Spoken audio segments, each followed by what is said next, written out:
Welcome, UCF fans. This is Brian Smith, publisher of Inside the Knights on Fan Nation, powered by Sports Illustrated. And I'm going to discuss a little bit about the 3-3-5 defense and how it may impact what UCF does this year on the defensive side of the football. First things first, I'm going to talk a little bit about the formational side of this, but please do note what I'm about to say is not what I technically expect them to do, because that's what fall camp is for. Let me repeat that. This is not exactly what I expect them to do. It's a possibility, and fall camp will dictate which players play, how much of the 3-3-5 they will use, and what they could do situationally. Further, it's more about the passing game. The 3-3-5, when it was invented, it was more about finding ways to get an extra defensive back on the field to stop teams that throw the football. In the article, I talk about the fast break offense that Coach Bowden used at Florida State, as well as the run and shoot. And really, that's what this is about. You need extra DBs. You can play nickel out of the 3-3-5, which obviously means it's a 3-2-6. It's, there's different ways. It is a multitude of possibilities. There's a million different things you can do with it, and that's the whole point. Offenses have the advantage. They know where the football is going. And with the rules with the RPO, something you will hear me talk about until the end of time, because it's a distinct advantage for the offense. Offensive linemen get 3 yards from the line of scrimmage to move forward, and it can still be a pass. That's ridiculous. To put it in perspective, in the NFL, it's only 1 yard. That difference completely changes the game of football and everything you do with recruiting, schemes, etc. If college ever goes to the NFL rule, which I don't expect because fans traditionally like offense better, it would change a lot of defenses. The 3-3-5 at least helps because you're not necessarily fooled with as many players close to the line of scrimmage. You've got guys moving around, and your attempt to confuse an offense and get cheap interceptions, fumbles, sacks, etc. With that, a couple of things here. Number one, the 3-3-5, it is an extra defensive back. You're either taking a defensive end or a linebacker, however you want to look at it, off the field. If you're a 4-3 team, you're taking a defensive end off the field or a defensive tackle. Kind of depends on your personnel. And if you're a 3-4 team, that's a player that's a linebacker, most likely a guy that's just a traditional linebacker. He comes out of the game, and you add an extra defensive back. For UCF in this exercise, there are 2 DBs that I want to use as examples. Again, just examples, because I think they're multiple. Transfer Jarvis Ware. He comes over from Missouri. He's actually from Okaiva High School in Apopka on the north edge of Orlando. This young man is very long.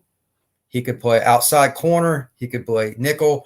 Experienced player, has the ability to maybe be a blitzer and do different things. That's a guy I'm going to come back to. He's very important to this. I just wanted to mention him first. But most importantly, this is a game where safeties can invert, be corners, and vice versa. Devod Wilson is unique to me because although he has moved from corner to safety, that's where he originally started when he was at University of Georgia for transfer to UCF. He was a corner.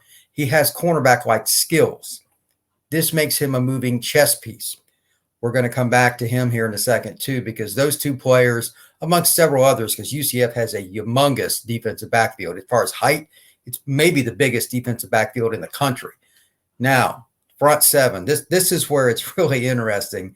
Most people have no idea how much talent UCF has with their down linemen.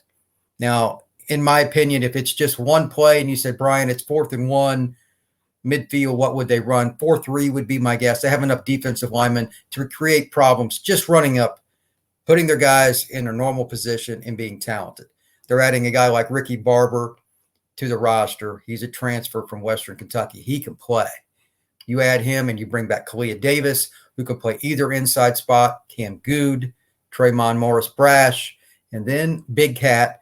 I mean, you can't even start. That's 5 guys. You can't even start them all, and that doesn't even name everybody, because what about Landon Woodson? This is a very deep team up front. You're going to have to rotate guys anyway, because this is Orlando. Playing home games in Orlando, for anybody that's went to school at UCF, lived in Florida, etc., it's extremely hot. You need to rotate guys anyway. This is a way to rotate some of the big fellas because you're using one less defensive lineman in some circumstances. You may put a linebacker out there. There's a complexity to it. But Big Cat and Kalia Davis in particular, much like the defensive backs that I just mentioned, Wilson and Ware, you can do some different things with them. Let's start with Big Cat. He's 6'5", 250, give or take. He kind of fluctuates in there. But his flexibility, his bend, his ability to play off the edge, well documented. Just my speculation, I expect him to do some things with him in what they call a 4-eye look, meaning he's pretty much head up with the offensive tackle, but slightly shaded inside, or they might stand him up on the next play, and then they might play him up on that guy and play him slightly outside. It's a different concept based on just inches. I mean, that's football. It is very technical. But he's an experienced player, physically gifted, and I can just tell you from communicating with him firsthand, he is extremely motivated to make it to the NFL. He's going to be the key guy. They're going to try to find ways to get him in better pass rushing situations. I don't think there's ever a bad one because one-on-one, he's really difficult. He's so long and athletic. You put him next to Kalia Davis, if Davis is playing nose on that particular play, or Davis moves outside and plays defensive end/defensive tackle, however you want to call it, in the 3-3-5, and you put the big fella, Big Cat, next to him, you can't double both. Same thing with Landon Woodson. Who do you double team? Do you decide to leave a running back in? You're changing what the offense does, and then that's when it makes it a lot easier for the guys I mentioned first. Guys like Ware, guys like Devod Wilson, or any other defensive back. I'm not going to throw out any more names to make it more confusing, but those two are corners/safeties. You get an extra play, just one play a game, or the quarterback is confused and it changes the outcome of the game. This is especially true if it happens in the first or second quarter because offensive play callers will change what they're doing if they're down. So quarterback thinks he has an easy read in the flat. Big Cat takes one step towards the line of scrimmage, and then he peels back and goes into the flat. Maybe he gets a pick six. These are the kinds of things you can do out of the 3-3-5, and I could talk for hours about the schematics of it because it is very complex. But the simplicity of it is guys move around, and they have the athletes to do it in the front seven and in the back part of the defense too. And the corners and the safeties can invert at the beginning or after the snap.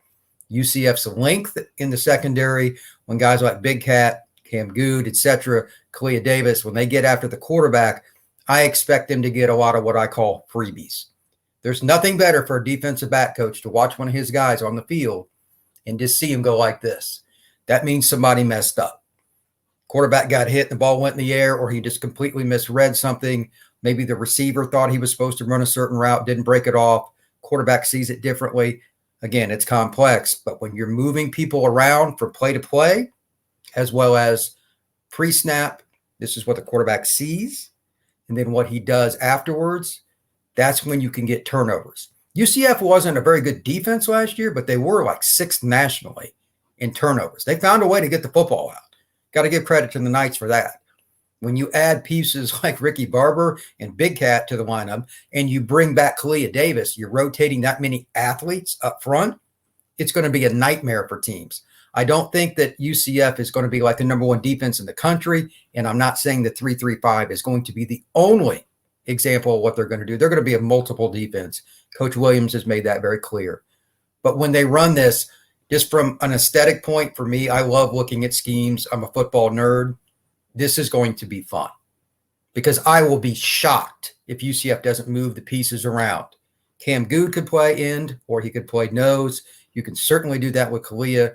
Big Cat, in my opinion, you could move him to the will linebacker spot in the 3-3-5, blitz him or run games with him. It's a chess game, and that's why it's fun. Brian Smith, publisher for Inside the Knights, and you all can just be guaranteed to see a lot of different things with UCF up front this year, with the 3-3-5 being a big part of it.